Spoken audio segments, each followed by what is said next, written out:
Hi, welcome to the Paper Snob. This is Tara. Today I am working on the PaperCrafting YouTubers monthly hop. The theme for the month of July is summer, which is awesome.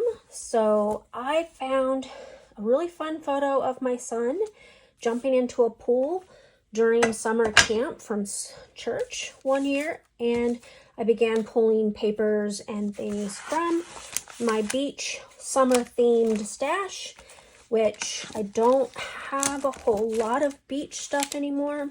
Once we moved from Georgia, I stopped buying beach themed things, so a lot of this is super old.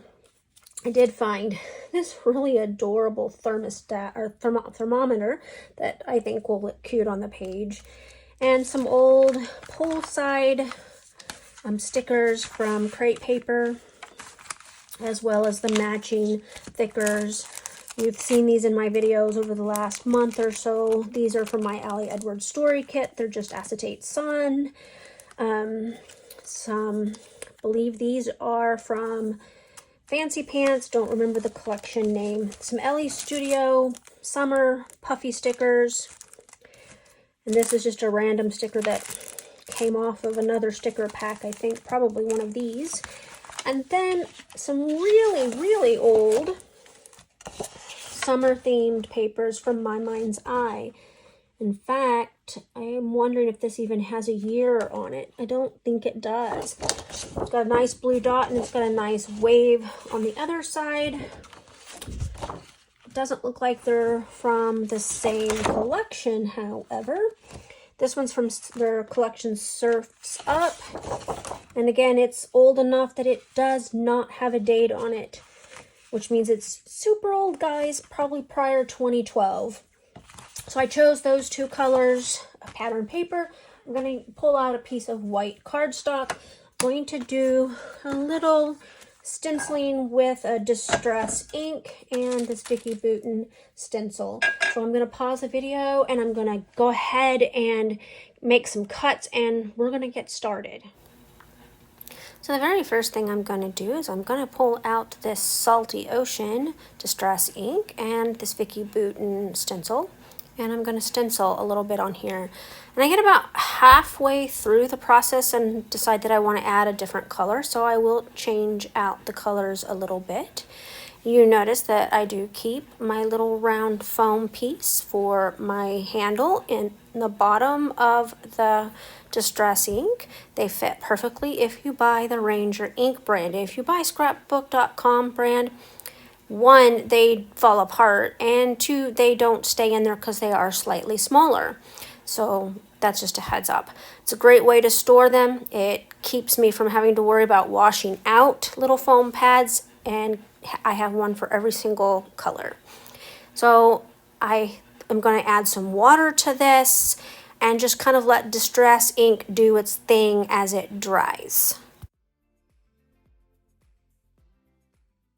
So I only leave the water on there undiluted for just a few minutes, and I go ahead and I roll my paper towel over it because I want to get up any excess water. I didn't want it to smear at all.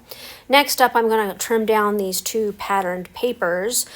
My goal is actually to tear them, and I kind of have trouble tearing them at first because I wasn't able to control them. I like a thinner torn edge. I don't like that thicker, so that's why I'm tearing off the extra white.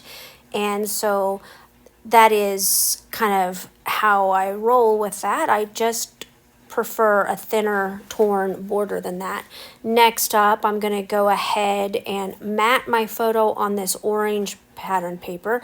This is a photo of my son away at church summer camp. He is doing the pool day and he loves to swim. He always has, and he is jumping into this pool. His youth director, or the leader that was assigned to his group, took photos and made sure that the parents all got some. So I have quite a few from his very first experience at summer camp. He was so tickled to go.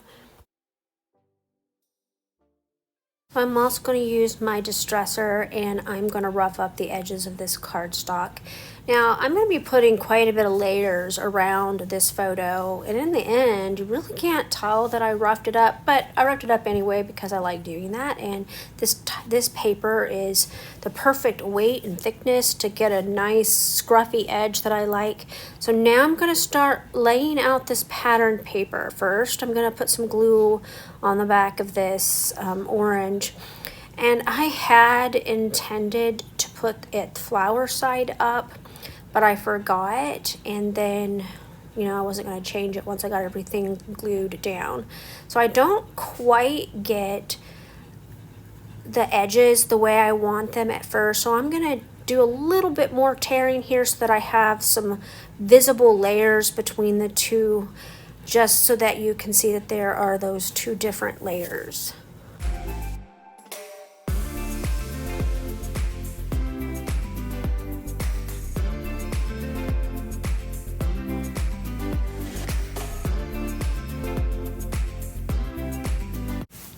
And so now I'm going to start playing with my embellishments a little bit. I'm just kind of plopping that photo down there for now. And then I'm going to see where this title is going to land. I do end up moving everything. I think I move everything down. At first, I kind of wanted you to see the stenciling underneath the title as well as above the title, but then I decided I didn't like how that looked and I moved it. So now I'm just gonna kind of audition the suns and other bits and pieces just to kind of get an idea of what I want to end up on this page. And I did all of the pulling of everything, and I didn't really have a plan for everything. I knew I wanted a title, I knew I wanted a subtitle, but didn't really have a plan for where everything was going just yet. So I'm just playing around with the stickers and stuff. It looks like that I'm adhering them down. I'm actually not. They're really easy to remove. I'm just kind of playing with things and not sealing them just yet because I'm pretty sure I'm going to end up moving them. There are some phrases left on these sticker sheets. Now, I already mentioned these sticker sheets are super old. I have created several layouts with this set of stickers. As you can see, I had 2 different sets. Pretty sure I got these from Peachy Cheap way back in the day with the matching pattern paper. I don't have any more of that collections pattern paper, but I have quite a few of these summer stickers. And you know what? Even as old as they are, they're still great little stickers. They don't look dated or anything like that. So I only pulled 2 tags from the Fancy Pants set. I actually have I think almost a full ephemera pack of these little tags, but I only pulled 2 because most of them were red and blue, and they didn't really match my pattern paper that well. So I pulled this one that is kind of a reddish orange and the yellow one, and I'm hoping to do some journaling on that. In the end, I end up pulling out some labels from my stash, and I'll talk about that in a little bit at the end of the video when I tell you what I ended up doing and how I moved things around. So at this point, I have decided that I want the sun and those phrases and the thermometer on the other side of the photo. And as you can see, I moved everything down, and I'm pulling that title down as well. So right here, you're going to kind of see that I'm getting things where I want them placed. Now, this one tag with the area for writing just says where and when, and I will put the answers to those questions on the layout, but I decided that there's just not quite enough journaling in my opinion. So I do, like I said, I add some labels later.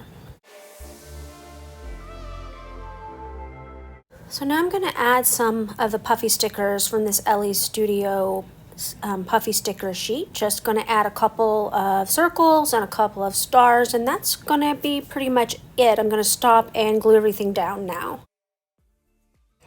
Alright, off camera I got everything glued down. I popped up the subtitle with some foam adhesive as well as the 2 word phrases here. I glued everything down, and then I added a little bit more journaling with some labels. Believe those labels are from October Afternoon. And now I'm going to finish up with some splatters. This is Salty Ocean It is what I used to create that background that I have now mostly covered up, of course, which, okay, you know how it is. Sometimes that just happens with mixed media. And I could go back in and do some more of the stenciling, but I think I like it just peeking out of the top. So we're just going to add a little bit of these splatters, and I'm going to bring in some white splatters as well. Let's see if I can get some bigger drops, of course. And I want to thank you for stopping by my channel today. I know that you can get your inspiration anywhere on the internet, and I appreciate those of you who take the time to like, comment, and or subscribe. If you are not a subscriber, I would love to have you subscribe. If you have any questions or comments about this layout, just drop them below and I will get back to you as soon as possible. Make sure that you check out that description box below, because this is a hop and there are other creators participating this month, and I assure you, you will be wowed by all of the wonderful creativity these ladies have. You have a great rest of your day. Bye.